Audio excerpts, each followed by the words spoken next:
The applicants, Mkhwanazi as well as former President Jacob Zuma, have failed to meet the test for exclusive jurisdiction insofar as it relates to the matter that they brought challenging the decision by President Cyril Ramaphosa to, among others, place Minister Senzo Mchunu on leave of absence. We also heard the decision around the appointment of Professor Firoz Cachalia was being challenged, and then also the establishment of the Judicial Commission of Inquiry. We're now joined by SABC News senior reporter Canny Maphanga just to share a bit of what was stated at the Constitutional Court, but also having had an opportunity to get a reaction from Mkhwanazi party as well as their legal representative, Advocate Dali Mpofu. Can you just share with us what we heard just now in the Con Court, and beyond that, the reaction from the applicants?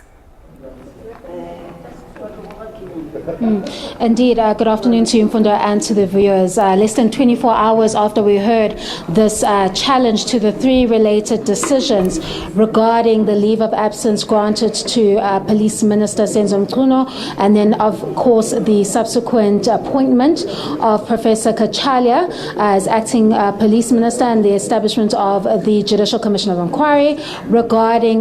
this issue of the allegations, very serious allegations of criminality, and we're seeing alleged collusion between public office bearers and criminal syndicates in South Africa. So essentially what we saw was the MK party and the former President Jacob Zuma, who are applicants in the matter, jump straight to the Constitutional Court, arguing that they had exclusive jurisdiction because it dealt with the President's constitutional obligations and oath of office. However, we've seen from the order today regarding what the MK and the former President Zuma charged was an unlawful or irrational decision. We see that the Con Court isn't dealing with the merits, but rather is only dealing with this issue of exclusive jurisdiction. So what it means is that the applicants did not have the grounds to approach the highest courts in the land directly, but it doesn't preclude them from going back to the High Court, the High Court of South Africa, to challenge this particular issue, and following that proper High Court chain which leads up to the Constitutional Court. So they could approach the High Court as a matter of urgency, because we know that some of these three related decisions, some have seen implementation, some will see implementation from tomorrow. There's nothing stopping them from going to the High Court on an urgent basis to seek an interdict or any other appropriate relief regarding this particular issue. But as it stands right now, that direct access is refused, and of course the costs are reserved, and we expect that at a later date the Constitutional Court will provide further reasons which will go into depth as to why it has made the particular order that you heard being read out here in the afternoon. Now, Kenny, you also had an opportunity to engage Mkhwanazi party's spokesperson, Nhlanhla. What were some of the points that he shared around this specific outcome?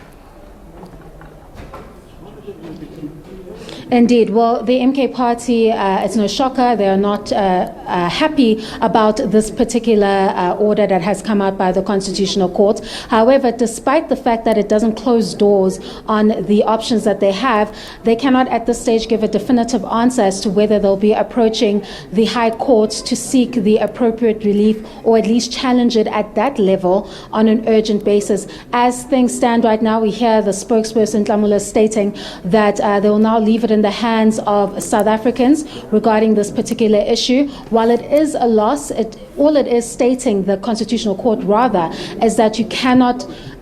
skip those steps of going from the High Court and jumping exclusively straight to the Constitutional Court in a matter that can be dealt with at High Court level and actually doesn't engage the Con Court's exclusive jurisdiction. So as things stand right now, the MK party and former President Jacob Zuma have not announced a way forward as to how they will remedy this issue, even though the options are available regarding this particular matter for it to be ventilated from the High Court as the court of first instance. So as things stand, the MK party has left it in the hands of South Africans. And all right, unfortunately, we've lost our reporter there, Canny Maphanga, but just giving us a summation of the outcome from the Constitutional Court today and just reaction from the applicants.